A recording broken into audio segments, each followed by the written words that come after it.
Hey guys, in today's video, I'm going to be showing you how to go about UX research if you have absolutely no idea.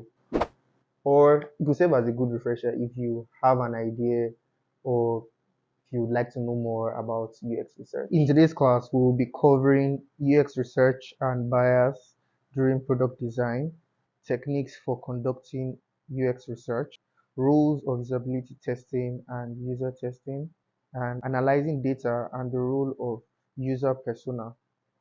So, hang in there. Let's get into the class. Audio Jungle.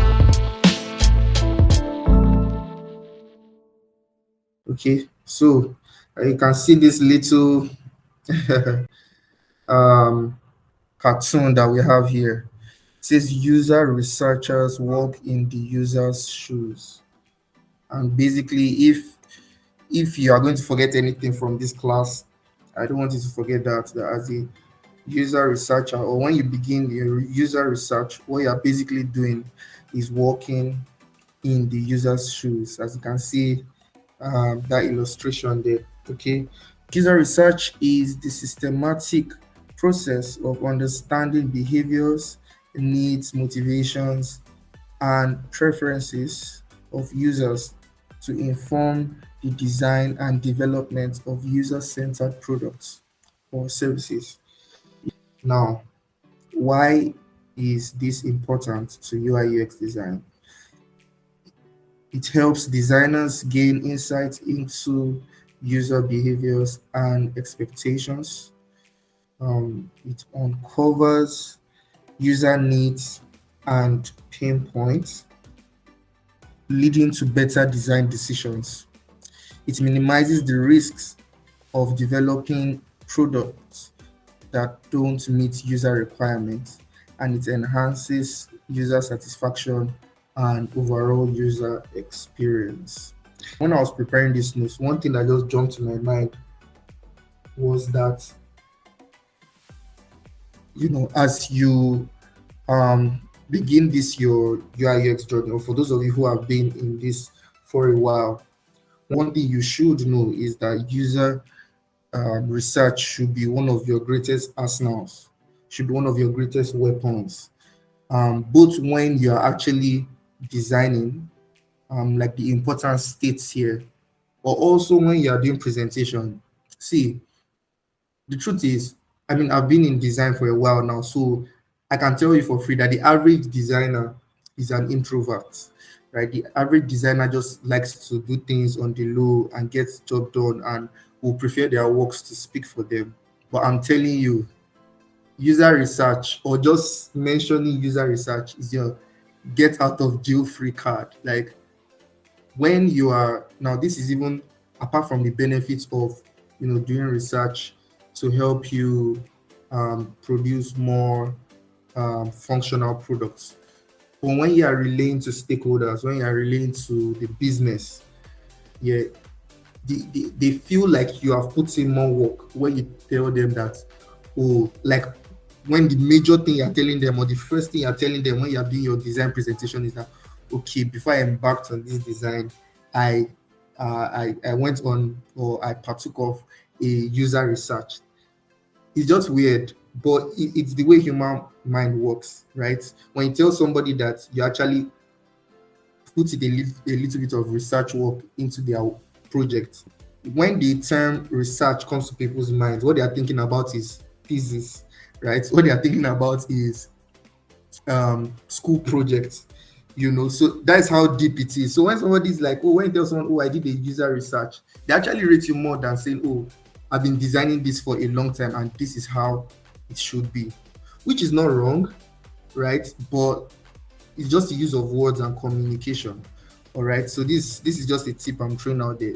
Anytime you want to present to anybody, a client, stakeholder, a business, your major first point during your presentation should be that, before I embarked on this project, I did user research.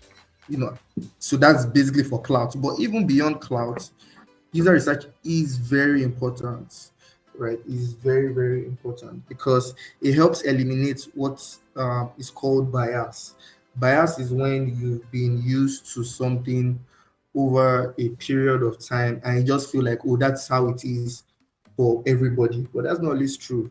You know, there are different kinds of people. People interact with things differently from you. People have different temperaments to you. All right. So user research helps to um, break that away from your thoughts.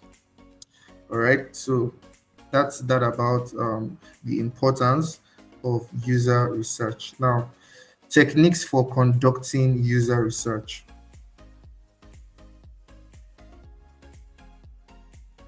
Thing I have here is surveys. Surveys are a quantitative research method used to collect data from a large number of users. They can gather information on users' preferences, demographics, satisfaction levels, and usage patterns. Surveys are cost effective and efficient in gathering a wide range of data, but they may lack depth and context. So, again, the essence does the importance of knowing exactly what you want to get from your research, right? The second technique is interview. So interviews are qualitative in the sense that based off the amount of information, not necessarily the number of people, even though that is important, but based off the amount of information you can get from one interview to go a long way in defining or in helping to iterate, right? So interviews are a qualitative research method involving one-on-one conversations with users. They provide in-depth insights into user experiences, motivations, and pain points. Interviews allow designers to probe deeper into users' thoughts and feelings, offering rich and contextual information. If you remember, surveys may lack depth because you are the one that has drafted a series of questions that someone has to answer to. But in an interview, there are some things you might have planned out to say, and the users will give you some insights based off the way the conversation is flowing that you probably would not have thought about, and which could potentially go a long way in helping you to get better feedback. All right. The third technique here is observation. So observations include directly observing users as they interact with a product or a service. Right. By observing the user's behaviors, challenges, and patterns, designers can identify usability issues and gain a deeper understanding of how users engage with the products in real world, right? So basically, this is trying to look at how the user interacts with the product. What that means is when the user picks up the product, you see what the user is trying to do. Are they trying to look for the menu button? Are they trying to swipe as opposed to pressing? Right? Are they trying to scroll as opposed to filling in the details with the search box? All right, all those things you'll be able to notice through observation. The next thing there is usability testing. Now, um, usability testing is different from user testing. Okay, so user testing is like an umbrella definition. Usability testing is a type of user testing which involves observing users as they perform specific tasks in the product or when you're using the prototype. So the keyword there is trying to perform specific tasks. So for example, if you are trying to test an e-commerce site or app, a form of usability testing is okay, try to um, purchase a product and pay for it, you know, that kind of thing. So it helps designers identify usability problems such as to assess user satisfaction and gather feedback for iterative improvements. Okay, usability testing can be conducted in a controlled lab or remotely. So that's what in the video he said, moderated and unmoderated. All right, that kind of thing. So moderated is in a controlled space, unmoderated is remotely. Okay, so let's go into the next thing here. Analyzing user data and creating personas. So identifying patterns, behaviors, and needs of target users. So once user research data is collected, once you've done your interviews or you've gotten your surveys, you've done your observation, whatever technique you decide to use, it needs to now be carefully analyzed. All right. Analyzing data involves identifying common patterns, behaviors, and needs. So then you begin to sort it out. You begin to prioritize and see, okay, these are the most common issues, or this looks like something that is a major thing that could potentially cause trouble, could potentially cost the business money, all right, or it's like an edge case kind of thing, right? I wrote here that patterns can be related to user preferences, pain points, motivations, or usage habits. By analyzing the data, designers can gain insights that inform decisions, design decisions, and addresses user needs effectively. The reason why I played that is so that we can just understand a little bit about patterns. The person in the video was describing responses in two categories: system one and system two, where system one comprises things of fast, unconscious, automatic, everyday decisions, and error prone. So basically, what that means is there are some things that when a user is interacting with the product, they can do intuitively. What that means is they can do it without any hassle because they are kind of used to it. Meanwhile, there are some activities that might take them a little bit more time because maybe they are not used to it, so they might be slower at it, right? They might need to think more about it. Okay, it might take them a little bit more effort. So those things are the things you should look out for when you are doing your testing. There's something in system two. You should try and understand why that is the case and how you can put it in system one, in category one, things you can move around or what things you can make more obvious. All right. So basically, these are the things that you will see when or you begin to notice when you continue with your process of user research. Next thing we have here is creating user personas to represent user groups or demographics, goals, and motivations. Now, user personas are a fictional representation of different user groups based on collected user research data.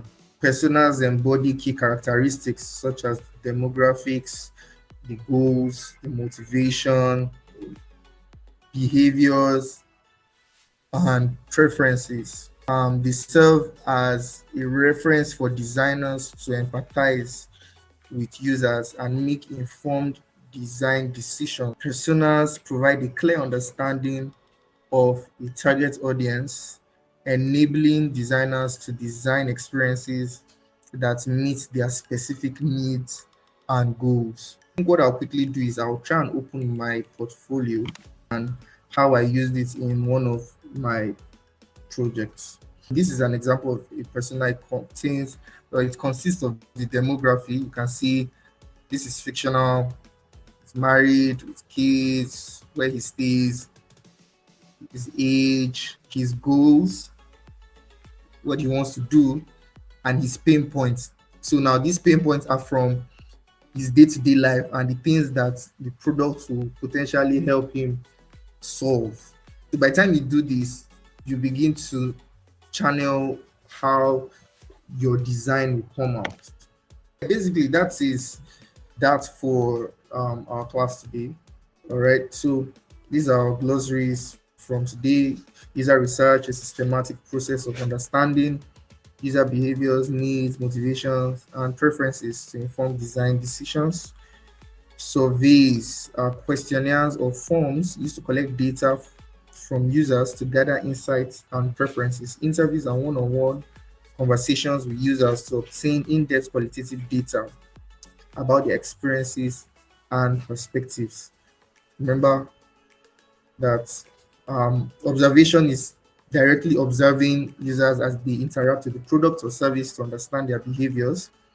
Usability testing is evaluating the usability of a product or prototype by observing the user's interaction and collecting feedback. While observation, you are just looking, you're not necessarily taking any feedback. In usability testing, you're actually observing so that you can collect feedback. Now, qualitative research is a research method focused on gathering rich descriptive data about user experiences, right? So the qualitative is about gathering rich descriptive data. Descriptive data is the keyword there. Quantitative, on the other hand, is about collecting numerical data. Remember, I mentioned about how the more the merrier, right? To measure user behaviors and preferences. Data analysis is the process of examining and interpreting collected user research data to identify patterns and insights. User needs, desires, requirements, and expectations of users that influence the design of products or services. User feedback is the information and opinions provided by users regarding their experiences while interacting with the product. That brings us to the end of today's class. All right. So if you have any questions or comments, please feel free to share. Also, don't forget, please like, share, and subscribe so that others who need to watch this too can get to see it. See you in the next class.